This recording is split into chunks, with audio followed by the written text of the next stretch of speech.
I've been talking to people in the jails. Hood Hippie's Re-Story. We are here with a Liberationist president. And I just get reminded of the fact that people are ready. Tell him, President. Tell him, President. Tell him. Tell him. People are always ready to fight for their freedom and demand freedom for each other. Look at me, I'm evolving.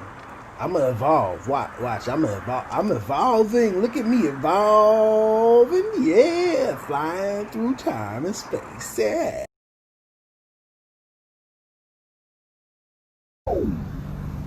Jambo, Mataka Yawasin, Rofir, Wodo.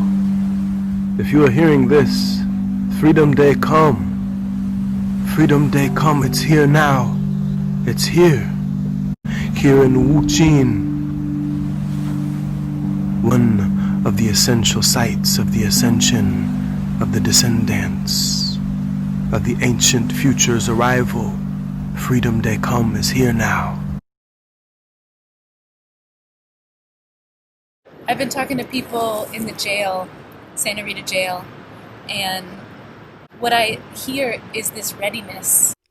I am ready, resilient, and confident.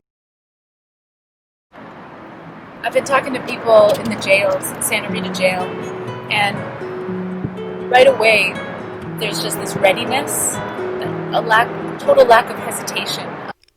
I am ready, resilient, and confident. Total lack of hesitation of, are we going to speak out against what's happening here? Are we going to speak out against the lack of sanitation? Is this wrong? There's no hesitation of like, oh, if I say it's wrong, there might be some kind of repercussion. No, I'm ready.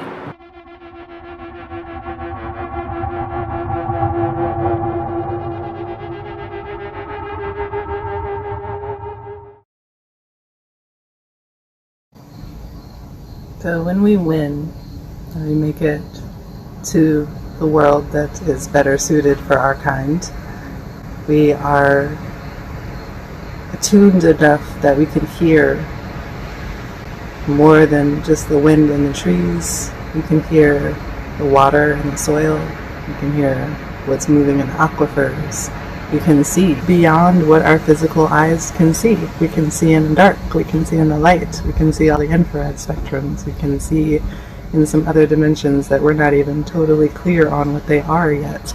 But it doesn't matter, because we are aware. Our eyes are open, and our ears are open, and our senses are open to the world. It's here. First, I gave my face. I've been talking to people in the jail, Santa Rita jail, and what I hear is this readiness, this total lack of hesitation of like, am I going to speak up? Am I going to be in collaboration with the people on the outside fighting for something better? Of course I am. Of course there's something better than this. I mean, the people that end up in jail know that this is not helping them or anybody else there. And it's not that hard to imagine something better, and it's not impossible to create that thing. And I've been feeling any kind of apathy or hesitation. For me on the outside, when I talk to someone in jail, it just cuts through it. It's just gone. It's like, yeah, we're ready.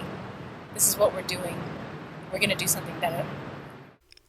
I am ready, resilient, and confident. We can do better than this. There are people on the outside making something better. There are people on the inside. Let's do this.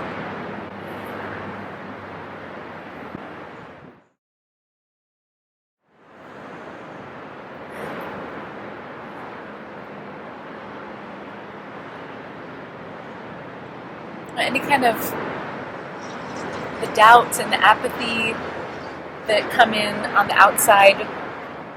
For me, when I see the people doing this work, like that have been doing this work for years and years of imagining something better, and we've been doing this work, I realize like, oh yeah, we've all been doing this work.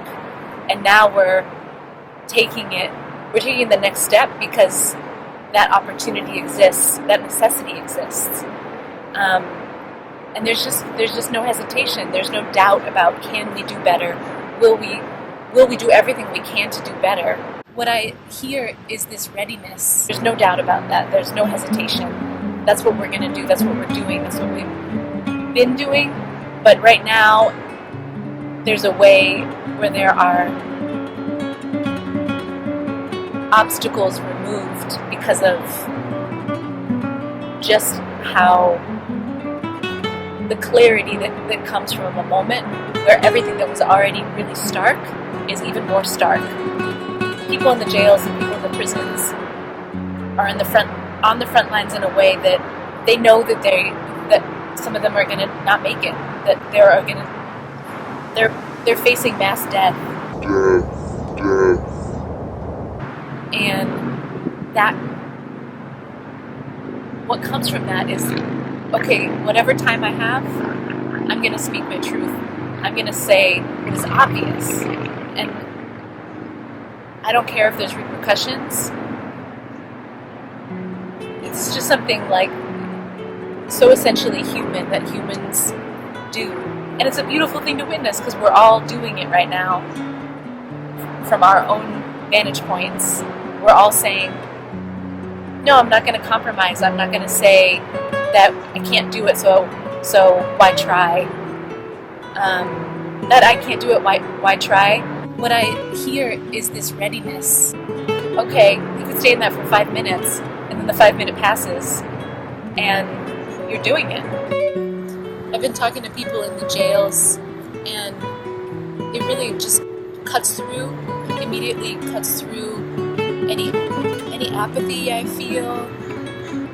Because what I hear from people is a readiness that they're facing this virus, they're in a situation that they know makes no sense. It didn't make sense before the pandemic, it doesn't make sense now, it won't make sense ever. It will never be, jails will never be a place where people should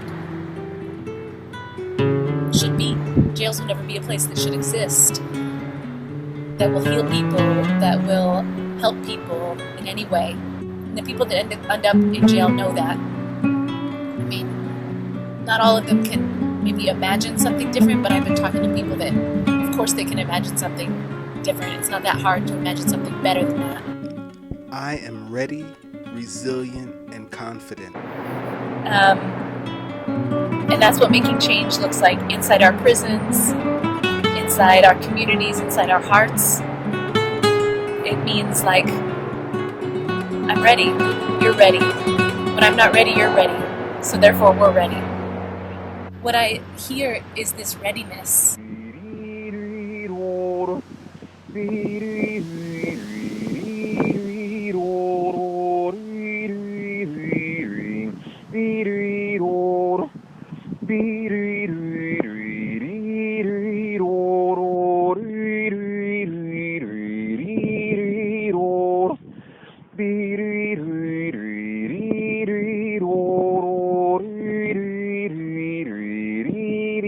Singing prayers for we, singing prayers for we, singing prayers for we, singing prayers for we.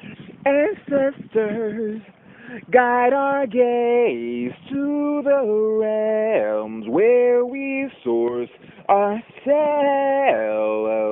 where we source ourselves, where we source ourselves, where we source ourselves. Jails will never be a place where people should be. Jails will never be a place that should exist, that will heal people, that will help people in any way. First, I gave my face. Plant us here.